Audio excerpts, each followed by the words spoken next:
Bapa yang baik, terima kasih Tuhan buat hari yang indah. Terima kasih buat pencurahan Roh Kudus atas setiap kami.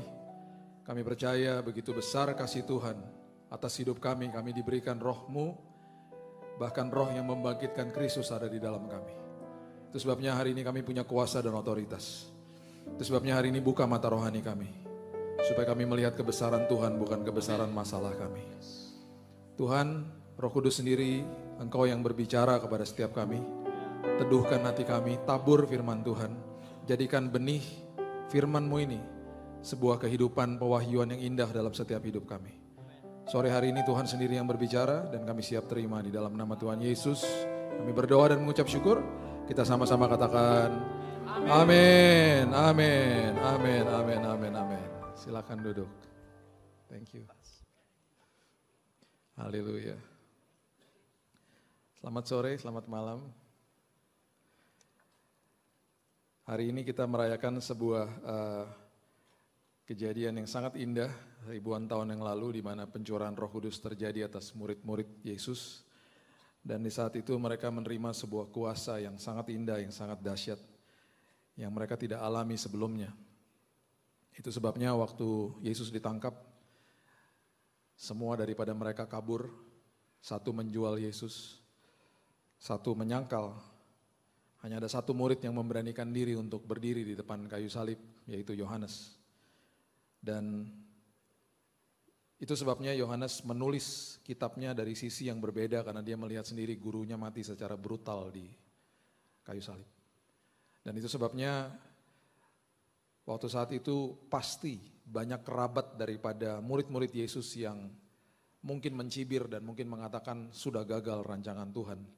Karena murid-murid yang tadinya dirancangkan untuk memberitakan amanat agung, semuanya meninggalkan dia.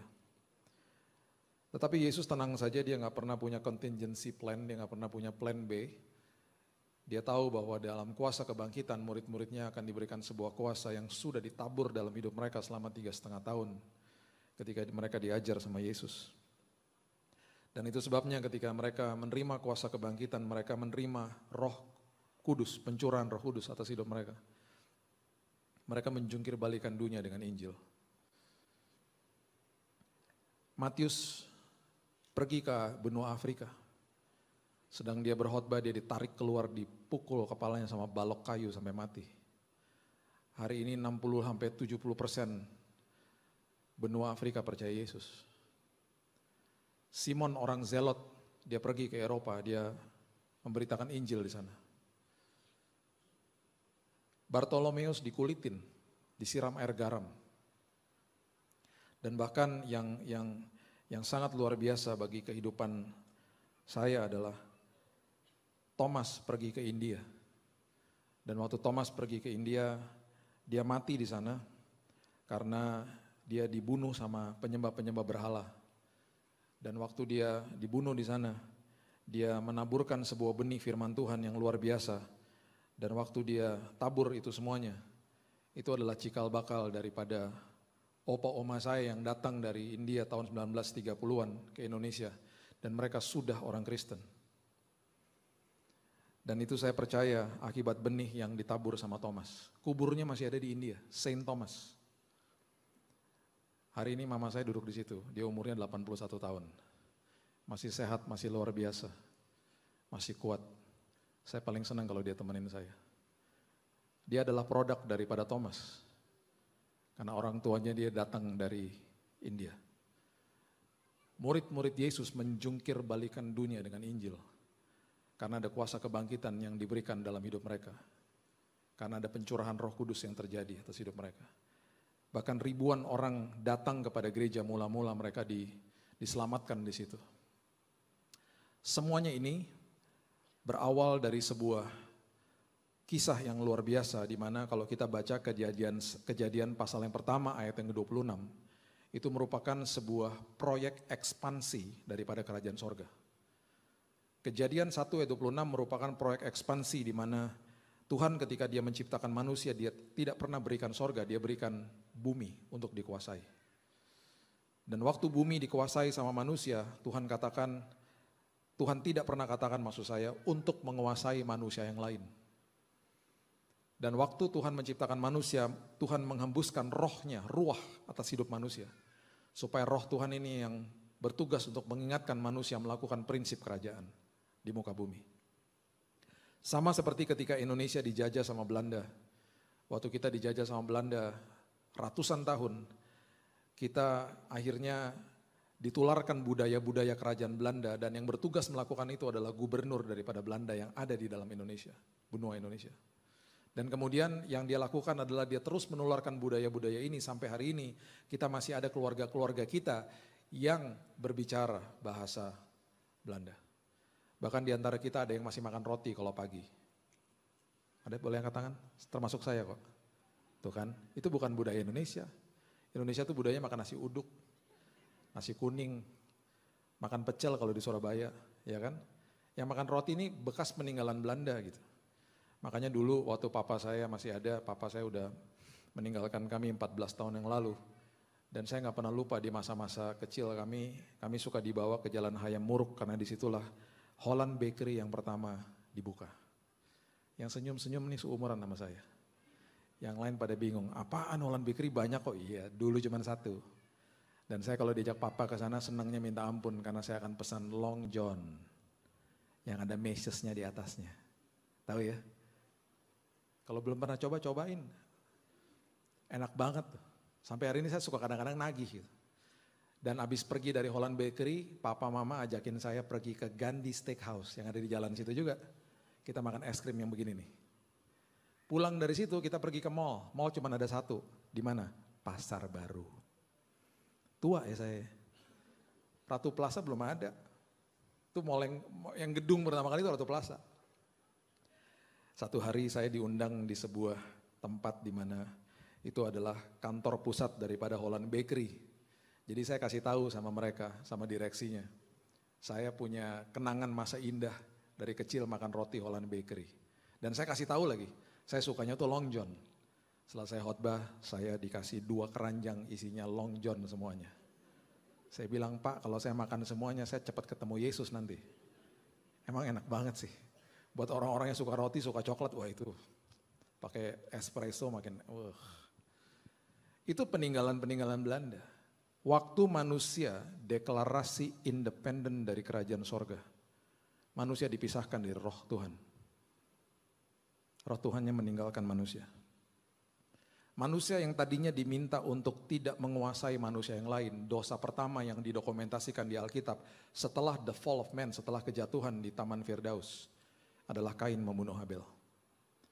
Kemudian kata kerajaan pertama kali yang keluar di Alkitab itu tercatat di Kejadian pasal yang ke-10 ayat 8 sampai 10 mengatakan begini. Kejadian pasal yang ke-10 ayat 8 sampai 10 mengatakan, Kush memperanakkan Nimrod.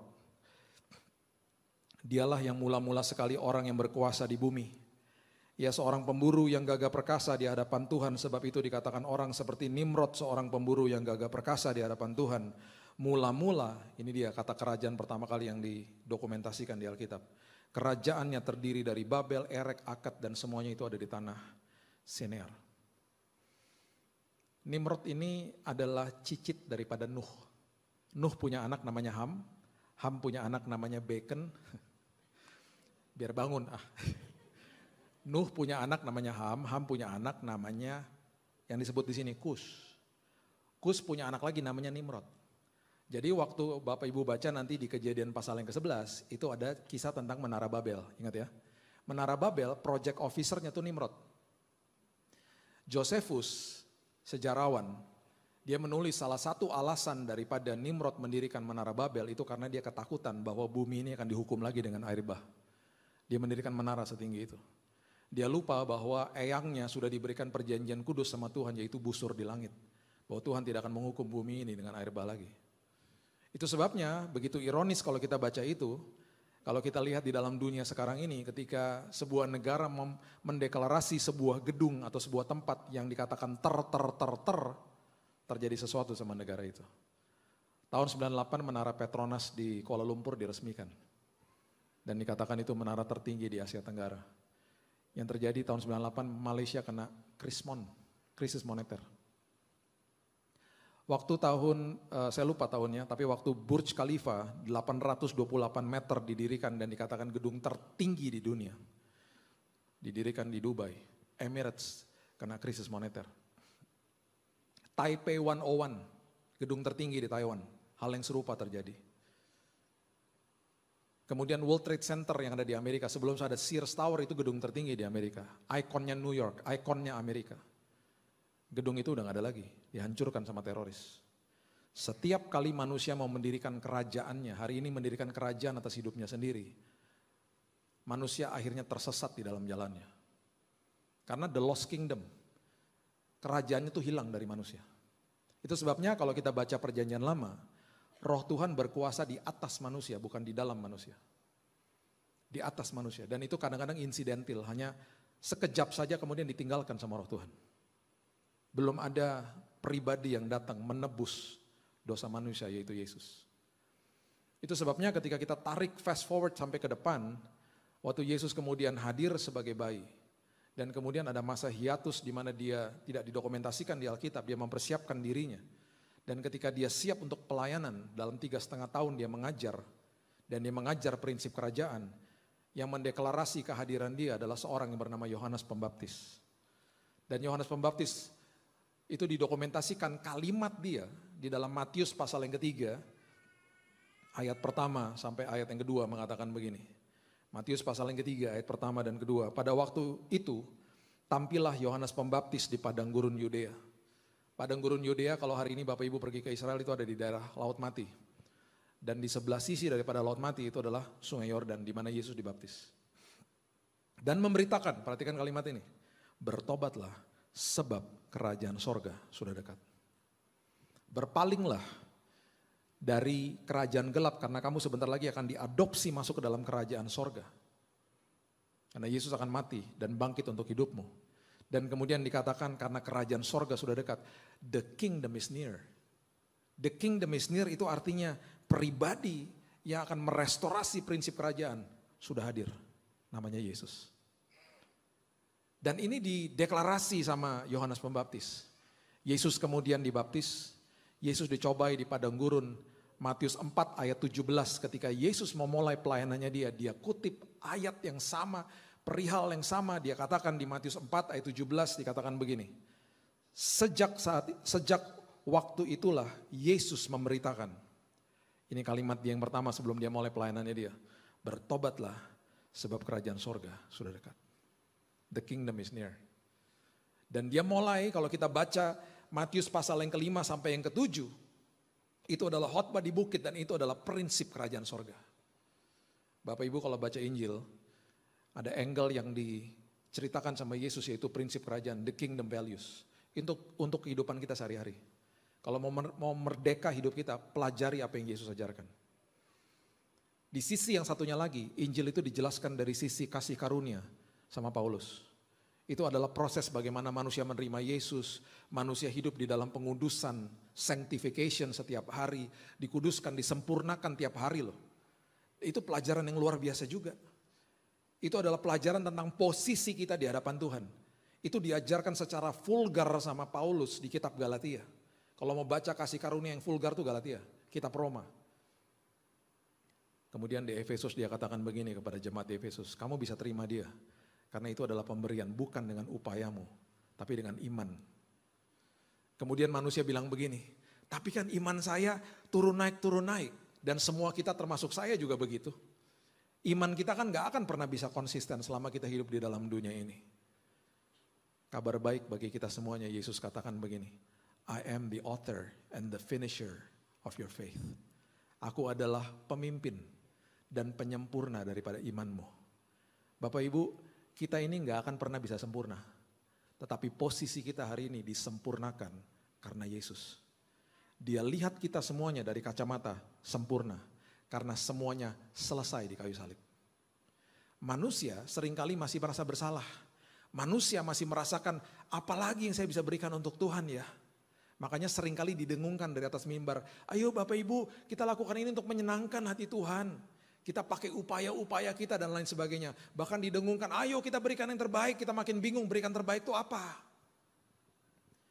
Kita makin bingung karena kita nggak pernah belajar untuk menerima yang terbaik. Kita nggak pernah belajar bahwa saya ini disempurnakan tiap hari sama Tuhan. Bahkan Paulus katakan begini, justru kalau kamu mau mengalami kuasa Tuhan dalam hidupmu, justru kesempatan yang paling tepat adalah ketika kamu sedang lemah. Bukannya berarti setiap hari kita membenarkan kita lemah terus, bukan. Paradigma itu harus dibalik, belajar terima dari Tuhan, kebaikan Tuhan. Mengerti bahwa dia gak pernah berseberangan sama saya. Dia sangat sayang sama saya. Saya sempurna di hadapannya dia. Ketika kita ngerti bahwa dia melihat kita dari posisi seperti itu, kita akan sanggup memberikan yang terbaik. Karena itu adalah hidup yang berkelimpahan yang dia bawa. Dan ketika kita mengerti itu, kita merdeka setiap hari. Karena kita tahu bahwa di hadapan dia kita sangat sempurna, walaupun kita mungkin jatuh bangun hari ini. Kenapa? Karena saudara dan saya adalah anaknya dia.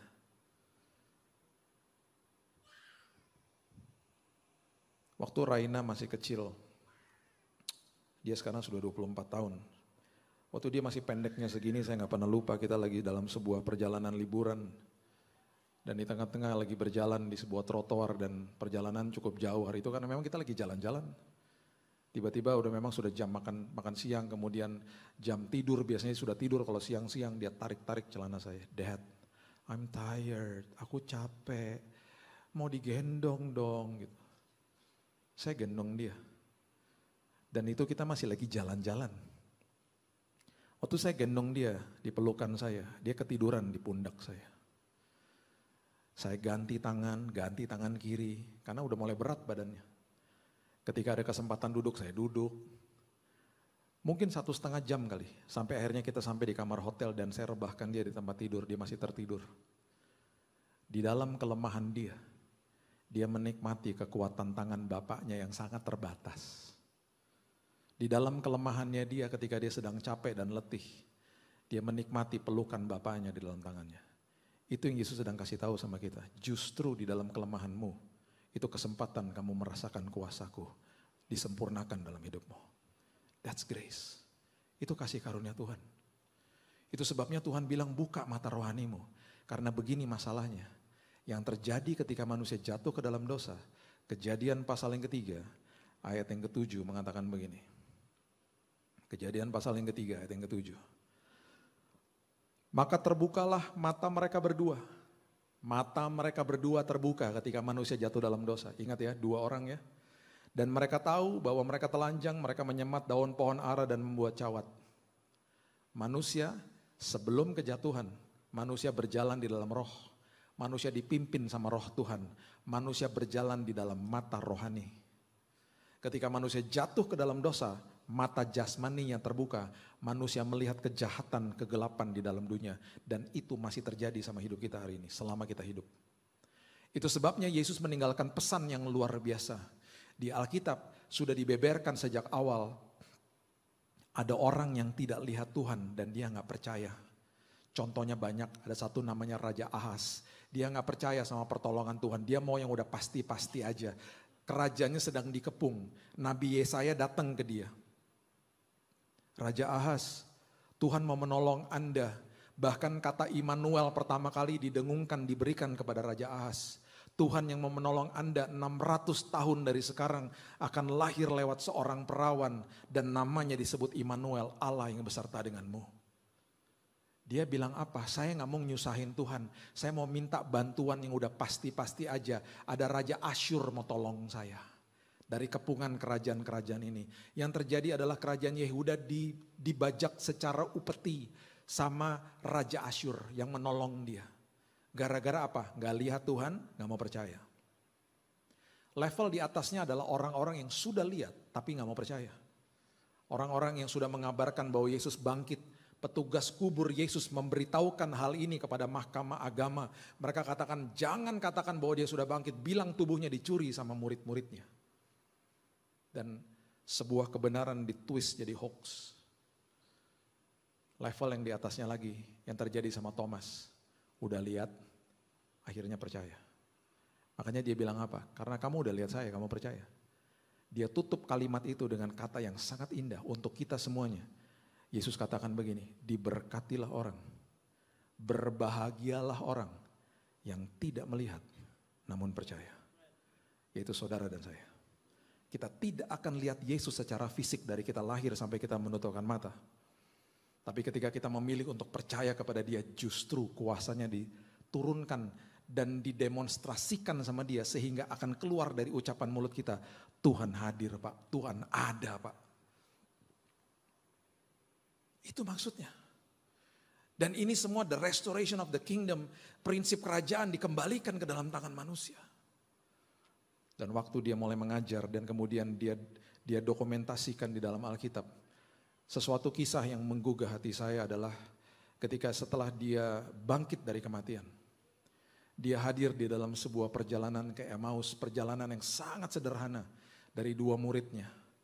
Yang betul-betul hari itu mereka sangat-sangat sedihnya luar biasa karena mereka baru mendengar kabar gurunya mati secara brutal di kayu salib. Karena pikiran murid-muridnya adalah Mesias yang akan membebaskan mereka dari penjajahan Romawi. Mereka belum paham bahwa mereka sedang dibebaskan dari penjajahan dosa, dari kerajaan gelap, dipindahkan, diadopsi masuk ke dalam kerajaan sorga. Paradigma mereka mau diubahkan sama Tuhan, mereka masih berkala. Bahkan setelah perjalanan ke Emmaus, Yesus menembus sebuah ruang yang ditutup rapat sama murid-muridnya. Dia masuk ke dalam ruangan itu. Dan Alkitab mengatakan dia membuka pikiran mereka. Sehingga mereka paham apa yang Yesus pernah bentangkan dalam hidup mereka. Karena selama Yesus masih ada sebelum kematiannya, bersama-sama dengan mereka berkali-kali dia katakan, aku akan mati dan bangkit di hari yang ketiga. Gak ada yang mudeng. Gak ada yang mudeng, gak ada yang sadar. Membutuhkan sebuah kuasa Tuhan, membutuhkan Roh Kudus yang dicurahkan dalam hidup mereka. Sehingga mereka paham bahwa, wow, ternyata gereja Tuhan adalah manusianya. Ternyata waktu jemaat mula-mula mulai dibentuk, mereka gak ada gedung. Mereka cuma berkumpul satu sama yang lain dan ribuan orang terima Yesus di Kisah Rasul pasal yang kedua. Di situ mereka mulai paham bahwa, oh ini toh yang namanya kuasa kebangkitan. Dan mereka mulai menggegerkan dunia dengan Injil yang kita nikmati sampai hari ini. Lukas pasalnya yang ke-24 adalah sebuah kisah yang sangat-sangat luar biasa hebatnya. Dimulai dari ayat yang ke-13 dikatakan, pada hari itu juga dua orang dari murid-murid Yesus pergi ke sebuah kampung bernama Emmaus. Yang terletak kira-kira 7 mil jauhnya dari Yerusalem, sekitar 11 kilo. Ya, mereka bercakap-cakap tentang segala sesuatu yang telah terjadi, mereka sangat sedih, mereka pulang kampung, seolah-olah udah gak ada harapan, Mesias mereka mati secara brutal. Dan ketika mereka sedang bercakap-cakap dan bertukar pikiran, datanglah Yesus sendiri mendekati mereka. Dan ingat, mereka bukan ring satunya daripada murid-murid Yesus. Yang satu namanya Kleopas, yang satu lagi tidak didokumentasikan. Ada kemungkinan mereka dari 70 murid yang pernah disebut. Lalu berjalan bersama-sama dengan mereka. Perhatikan ayat yang ke-16. Tetapi ada sesuatu yang menghalangi mata mereka sehingga mereka tidak dapat mengenal Dia. Ini adalah gambaran karena manusia mata jasmaninya sudah dibuka, mereka nggak lihat sesuatu yang mata rohani nggak melihat, mereka nggak sadar itu Yesus. Ini adalah kisah yang luar biasa ditulis sama seorang dokter namanya Dokter Lukas. Dia adalah seorang dokter yang menulis sangat detail, bahkan dia memberikan pertanggungjawaban kepada Theophilus. Kalau Bapak Ibu baca di Lukas pasal yang pertama, Theophilus ada kemungkinan besar adalah pendana daripada penulisan buku Lukas. Dan dia katakan kepada Theophilus, aku sudah research, aku sudah tanya sama narasumber, dan semua yang kutulis itu semuanya akurat. Dan Lukas juga yang menulis kisah para rasul. Dia yang mendokumentasikan apa yang terjadi dan dia tulis secara detail, dia kasih tahu mereka tidak mengenal Dia. Mereka berjalan bersama-sama Yesus.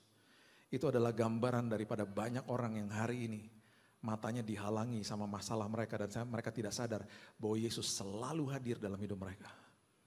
Banyak manusia mengatakan saya gak bisa rasakan hadirat Tuhan.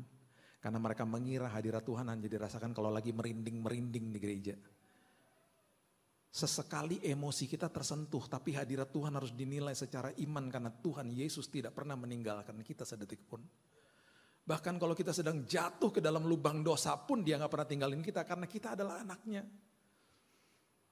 Betapa besar kasih Tuhan atas hidup kita, gak pernah sedetik pun Dia tinggalkan kita.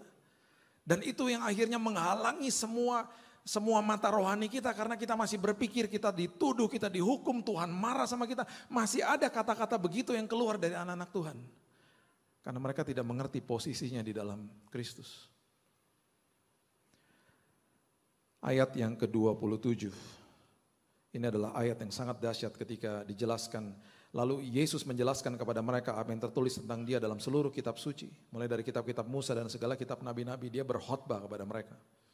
Dan ayat 28 adalah pertemuan antara kedaulatan Tuhan bertemu dengan kebebasan memilihnya manusia. Pemberian Tuhan yang paling berisiko dia berikan kepada manusia adalah kebebasan untuk memilih. Dan ayat 28 dikatakan mereka mendekati kampung yang mereka tuju. Lalu Yesus berbuat seolah-olah ingin meneruskan perjalanan. Kenapa? Karena Yesus tidak pernah paksa masuk. Dia nggak pernah paksa masuk. Ketika dia ketuk pintu hati kita dan ketika kita buka, dia adalah, Alkitab katakan adalah ahli bangunan. Dan ketika dia katakan saya adalah ahli bangunan, dia bawa the cornerstone, dia bawa batu penjuru. Dia katakan begini, mau nggak saya teruskan pembangunan hidupmu? Dia nggak pernah paksa kita. Dia menawarkan kepada kita. Mau nggak hidupmu aku teruskan? Aku bangun hidupmu dengan batu penjuru. Makanya Alkitab mengatakan apa? Batu penjuru itu dibuang sama banyak orang. Gak ada yang mau. Mana ada yang mau? Karena manusia ketika buka pintu rumahnya, pintu hidupnya, dan dia tanya gini sama Tuhan. Biasanya orang nanya dua hal sama tukang, sama ahli bangunan. Berapa harganya? Kamu restorasi rumah saya atau bangun rumah saya. Yang kedua, berapa lamanya? Jawaban Yesus manusia gak suka. Berapa harganya? Yesus katakan begini, seluruh hidupmu. Manusia bilang gini, enak aja. Saya gak mau. Udah gitu rancangannya, blueprintnya, cetak birunya dari saya dong. Tuhan bilang gak bisa. Saya ahli bangunannya. Dan yang saya bangun adalah tubuhmu dan tubuhmu adalah bait Roh Kudus. Karena aku mau tinggal di dalam situ. Jadi cetak birunya dari saya. Ditolak sama manusia. Dan kemudian manusia tanya prosesnya berapa lama. Dan selalu prosesnya sedikit demi sedikit. Gak pernah langsung. Manusia bilang lama amat.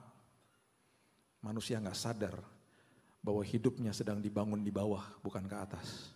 Yang dibangun adalah akarnya ke bawah. Karakternya supaya jadi tahan uji. Supaya ketika nanti dibawa tinggi sama Tuhan. Ketika ada badai.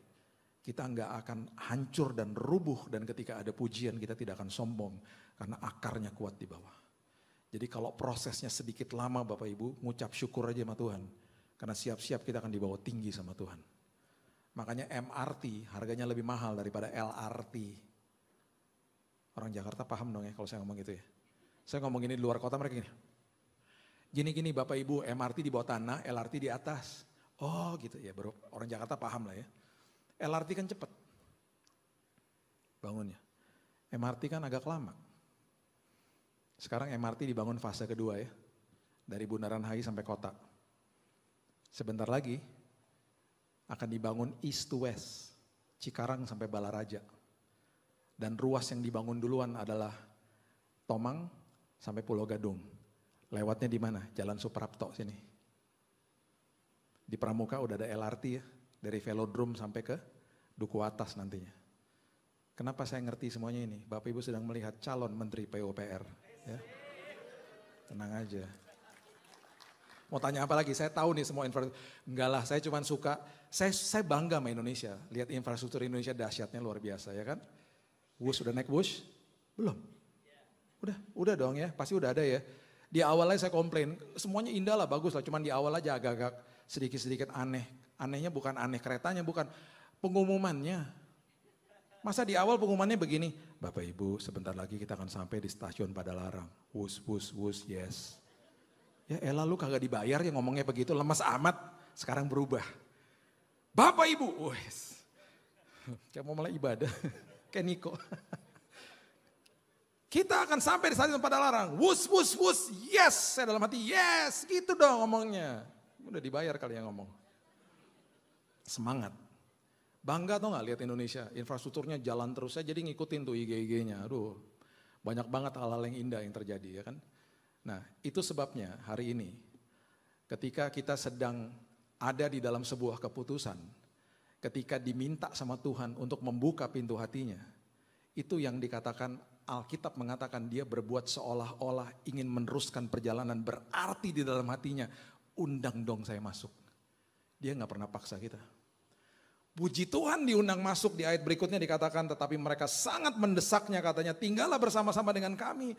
Sebab hari telah menjelang malam matahari hampir terbenam lalu masuklah ia untuk tinggal bersama-sama dengan mereka.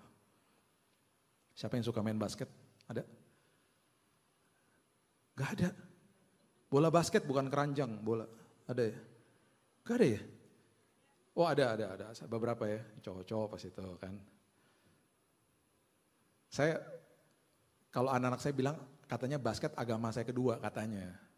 Saya memang suka banget main basket. Saya sampai sekarang masih main. Anak saya yang kedua nih udah tim basket, dia umurnya 17 udah lebih tinggi dari saya. Saya bukan cuma suka-suka ya, suka banget. Dulu waktu masih kuliah, saya kalau main basket pernah latihan sampai 6 jam. Pak Sandiaga Uno tuh teman lawan main saya dulu waktu masih kuliah. Dia kuliah di sekolah yang berbeda, jadi kalau kami sedang bertanding tuh saya jaga dia jaga saya lah. Pokoknya gitulah. Dia paling kenceng larinya di sana, paling jagoan, saya jagoan juga di tempat saya. Jadi saling menjaga gitu ya. Nah, saking sukanya, tahu Michael Jordan dong ya. Michael Jordan tuh kayak saya, bukan saya kayak dia kayak saya. Jadi satu hari nih tahun 94, jadi saya kuliah dari tahun 86 di sana terus sampai 13 tahun lah ya. Nah tahun 94 saya bilang sama teman saya gini, kan dia lagi ngetop-ngetopnya waktu itu. Kita nonton, saya bilang gini, udahlah kita nonton aja ke sana yuk, ke Chicago yuk gitu. Saya tinggal di tengah, di Oklahoma. Kita naik mobil 9 jam ke sana berduaan. Kita beli tiketnya, kita berangkat. Terus sampai di sana saya bilang gini, lu tahu nggak ada restoran Michael Jordan, tahu nggak lu? Serius lu Bill? Iya, kita makan di situ dulu yuk gitu. Kita masuk ke sana, cari tempatnya di tengah kota kita masuk. Michael Jordan restoran, katanya menu-menu kesukaan dia. Waktu masuk di lantai bawah itu lorong panjang kayak begini nih. Di ujung situ ada pintu tulisannya VVIP. Di sebelahnya ada tangga ke atas. Restorannya di atas. Jadi kita lihat nih pas masuk sepi banget ya. Naik ke atas baru resepsionisnya di atas. Makan, udah beres. Yuk jalan yuk. Udah mau mulai nih ntar lagi. Kita turun dari tangga. Lagi turun dari tangga pintu VVIP kebuka. Cikrek. Lagi turun ya sama teman saya berdua pintu VIP kebuka. Yang keluar Michael Jordan. Gak ada yang ngawal, sendirian. Kaget dong, sampai saya gak bisa ngomong, idola. Zaman dulu sebelum terima Yesus, idola. Bukan Yesus idolanya dia. Saya gak bisa ngomong, Michael Jordan. Teman saya, gila Michael Jordan. Kita gak bisa ngomong. Terus dia sendirian lagi. Terus saya gak pernah lupa tuh dia lagi lihat ke dalam, dia bilang, oke see you guys gitu. Dia ngomong sama temennya lah, terus dia tutup pintunya. Gak ada pengawalan, di bawah gak ada orang. Saya panggil dong, Mike. Dia noleh. Bill, percaya aja. Masih sering ke GS, yes Bill. Dia noleh, hey guys gitu katanya. Dalam hati, gila ramah banget ya orang. Kita turun, saya turun, Bapak Ibu bisa bayangin ya. Saya, Michael Jordan sama teman saya jalan ke depan bertiga dong. Sambil ngobrol-ngobrol. Saya kalau lagi ngomongin ini, saya suka sedih tau gak kenapa? Belum ada HP. Kalau enggak kan kita udah selfie gitu. Wah itu coba gak ada orang. Betul-betul eksklusif time sama dia bertiga doang. Saya sama teman saya sama dia. Dan dia nanya, jalannya nyantai banget ke depan gitu. Dia bilang, guys makan apa tadi barusan? Wah ramah banget ya pokoknya. Oh saya makan itu. Dia bilang, oh that's my favorite food katanya. Jalan ke depan ternyata mobil Range Rover yang parkir di depan ternyata mobil dia. Saya udah lihat tuh mobil dari pas masuk, keren juga nih mobil. Terus dia minta kuncinya di valet, tukang valet. Dilempar, ditangkap sama dia. Saya dalam hati gini, gila nih orang cool banget ya. Terus dia pegang pundak saya lagi. Where you guys going? To your game. Mau pergi ke game. Oh, thank you for coming gitu.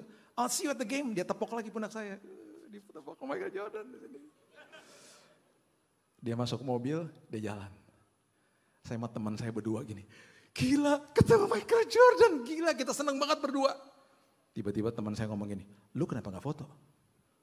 Saya pegang kamera, saya lupa foto. Kamera zaman dulu tuh kamera yang begini nih, krek. Ingat ya? Yang iya nih seumuran ya. Yang lain-lain adik-adik itu zaman dulu ya. Gak kayak sekarang, jelek di delete. Diulang lagi malahan. Zaman dulu gak bisa, kita develop dulu. Ada namanya negatif, tuh kan bingung kan? Di develop di kamar gelap, nanti seminggu baru dapat hasilnya, baru ketahuan, ya jelek ya gitu, gak enak banget zaman dulu tuh. Jadi memang saya pegang kamera. Saya dimarahin sama teman saya marah balik. Lu kenapa gak ingetin gua? Ah gimana sih lo gitu. Ya gue juga bingung Bil, gue kesenangan banget. Ya gue juga kesenangan. Udah buruan foto. Saya foto mobilnya doang udah lewat. Mobilnya lewat. Jadi kalau bapak ibu mau tanya mana Bil, buktinya ada. Fotonya saya masih simpen tuh. Mobilnya doang. Michael Jordan gak kelihatan. Gelap. Saya kalau lihat itu agak-agak sedih sih. Tapi saya gak bohong lah. Cuman waktu saya baca ayat ini. Saya bilang gini, gak apa-apa Tuhan. Yang penting jangan sampai dilewatin sama Tuhan. Amin. Undang dia masuk dalam hidup kita. Karena ayat berikutnya mengatakan begini. Ia duduk makan dengan mereka, mengambil roti, mengucap berkat, memecah-mecahkan, memberikan kepada mereka. Perhatikan ayat 31. Ketika itu, terbukalah mata mereka. Di awal tadi waktu mereka manusia jatuh dalam dosa, 2 orang. Matanya terbuka dari rohani kepada jasmani. Di saat ini ketika mereka undang dia masuk. Yang terjadi adalah mata jasmani dialihkan kepada mata rohani. Mereka pun mengenal dia, tetapi ia lenyap dari tengah-tengah mereka. Dan mereka katakan, pantesan tadi hati kita berkobar-kobar, ayat 32. Ketika ia berbicara dengan kita di tengah jalan, ketika ia menerangkan kitab suci kepada kita. Harusnya mata rohani kita dibukain sama Tuhan hari ini. Kalau kita baca firman Tuhan, hati kita berkobar-kobar. Bapak Ibu, ada kuasa yang sudah diberikan dalam hidup kita hari ini. Dan saya akan tutup dengan kisah nyata ini. Seorang bisnismen, dia mau pergi ke sebuah kota dan dia charter sebuah pesawat kecil baling-baling, cuma satu baling-balingnya di depan. Dan waktu dia pergi dia bilang sama pilotnya, dia minta untuk dibawa ke kota itu di Amerika. Dia duduk di depan dengan temannya di belakang karena pesawatnya sangat kecil dan cuma ada satu pilot di sebelahnya dia. Pesawatnya terbang. Sebelum terbang dia berdoa karena dia orang Kristen. Waktu diterbang, tiba-tiba pesawat itu mengalami badai yang luar biasa. Dan waktu pesawat itu melewati badai, tiba-tiba pilotnya bilang begini, karena ngelihat tadi orang ini berdoa, dia bilang, tolong doakan saya lagi. Kenapa? Karena biasanya kalau lagi lewatin badai, saya biasanya pengen pingsan. Lah gimana? Lu kan pilot. Tahu gitu lu jangan terbang dong tadi. Ya tadi saya nggak ngelihat, ternyata ramalan cuacanya suka berubah-berubah di sini, dia bilang begitu. Gak lama setelah dia bicara begitu, dia pingsan beneran. Panik dong. Itu bisnismen dia tarik radio di situ. Dia teriak sekeras-kerasnya, Mayday, Mayday, tolong saya, tolong saya. Dan suaranya tertangkap sama sebuah Boeing 747 kargo yang sedang melintas di situ. Dan pilotnya bilang ada apa? Dia ceritakan masalah di kokpitnya dia, bahwa pilotnya pingsan. Dan pilot itu di pesawat besar itu katakan, sebentar saya akan sambungkan kamu dengan tower terdekat, dengan menara terdekat dari sebuah airport terdekat. Gak berapa lama setelah itu ada suara masuk. Dan suara itu mengatakan begini, Pak, saya sudah menerima your distress call. Saya sudah menerima permohonan emergency Bapak. Di depan saya sudah ada buku manual pesawat Bapak yang sangat sederhana. Saya bisa lihat Bapak, Bapak gak bisa lihat saya. Saya lihat Bapak di radar saya. Pak, ini pesan saya, dengerin suara saya. Saya akan pandu Bapak untuk memencet tombol-tombol tertentu dan ikutin suara saya. Apa yang saya katakan, saya akan bawa Bapak mendarat dengan selamat. Pesan saya cuma satu Pak, jangan lihat keluar, jangan lihat badainya. Ikutin kata-kata saya. Bapak Ibu singkat cerita pesawat itu mendarat dengan selamat, walaupun bumping, karena memang dia bukan pilot. Dan waktu dia keluar, karena itu bukan kota tujuan, dia menginap di sebuah hotel. Dan pada malam hari sebelum dia tidur ada ketukan di pintunya. Dan waktu dia buka, ternyata orang yang tadi ada di tower di menara itu, dia yang hadir di depan pintu dan dia katakan, Pak, Bapak luar biasa Pak. Saya tadi orangnya Pak, yang ada di tower itu. Si bisnismen itu memeluk orang itu dan katakan, you save my life. Kamu menyelamatkan hidup saya. Dan pria itu yang dari menara itu katakan begini, Pak, Bapak luar biasa karena Bapak dengerin suara saya. Saya pernah memandu seseorang seperti ini dan dia jatuh pesawatnya Pak karena dia nggak dengerin suara saya, dia lihat ke badainya. Bapak Ibu, satu hari kita akan pelukan dengan suara yang kita dengar setiap hari, namanya Yesus. Dan di hari itu dia akan katakan, luar biasa engkau, seumur hidupmu engkau dengerin suara saya. Saya bisa lihat kamu, kamu nggak bisa lihat saya. Tapi karena kamu percaya, kamu dengar suara saya dan simpan di dalam lubuk hatimu, Seperti Amsal katakan, itulah merupakan sumber daripada kehidupanmu. Engkau pulang dengan selamat karena kamu dengar suaraku. Badai akan selalu ada. Jangan lihat badainya, lihat kebesaran Tuhan. Dan bilang sama Tuhan, seperti 2 murid di Emmaus, buka mata rohaniku Tuhan, supaya aku lihat kebesaran Tuhan.